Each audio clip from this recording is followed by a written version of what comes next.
Good day everyone, I am Victor, the moderator for this webinar. I welcome everyone for today's webinar, which is Joint Commission and CMS Workplace Violence Standards. Now I would like to hand over the floor to the speaker. Over to you, Laura.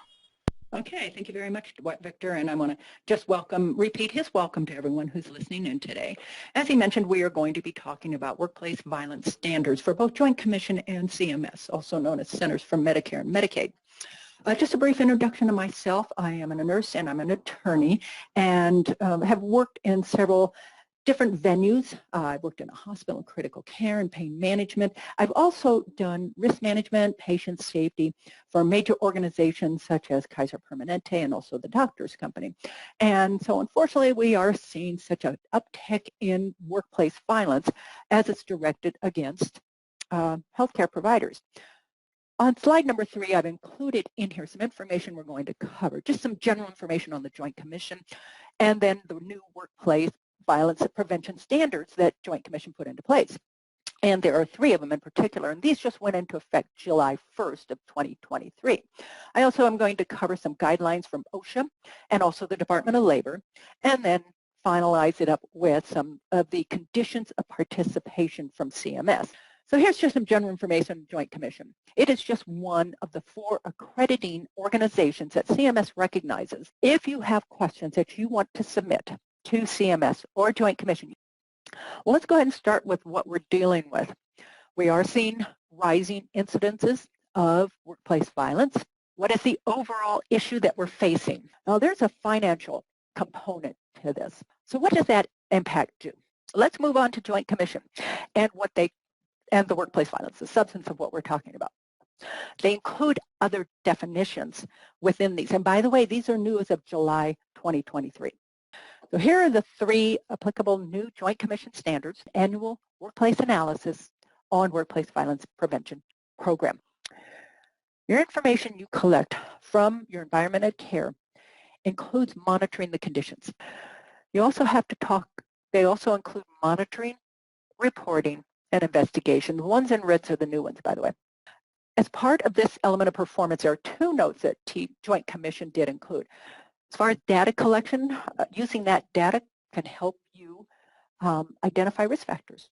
Human resources, education and training is huge. So we need to make sure our education includes what is workplace violence. Other recommendations from Joint Commission. So you have to have a workplace violence prevention program. So suggested measures, who within your organization is going to do this? Who's going to receive these reports? Your policies and procedures have to be developed. Then think about, is this a sentinel of it? Let's switch over to OSHA and Department of Labor because they both have guidelines.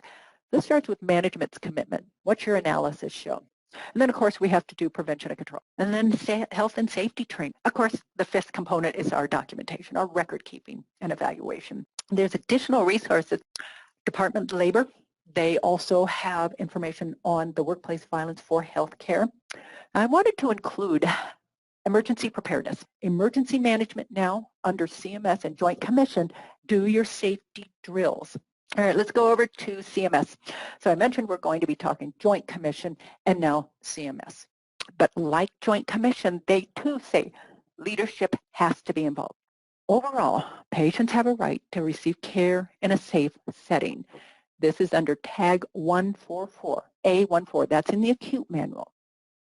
You are expected to put together a patient safety risk assessment strategy. You also want to look at your emergency preparedness plan. That's why I included this in here, because that has to be included. Your plan must include your facility-based and community-based assessment using that all hazards approach. As far as how and when, well, you have that flexibility. Look at your plan.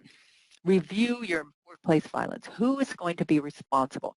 So I'm going to wrap it up again. I guess we're going to finish here a few minutes early. I hope Victor is available to wrap it up once we're done here. So here are just some suggestions. Need to have this. How are we going to do this? Train staff on self-defense. That would help. Help them be aware and alert. Take out the person. Your unit clerk and your registration clerk may have an issue with that because their job is to register patients. It's not to stop a perpetrator. Thank you very much. Thank everyone who did dial on or who is listening to this program. Thank you, Laura. That does conclude the session for today. Thank you everyone for participating. You may all disconnect now. Have a great day. Thank you.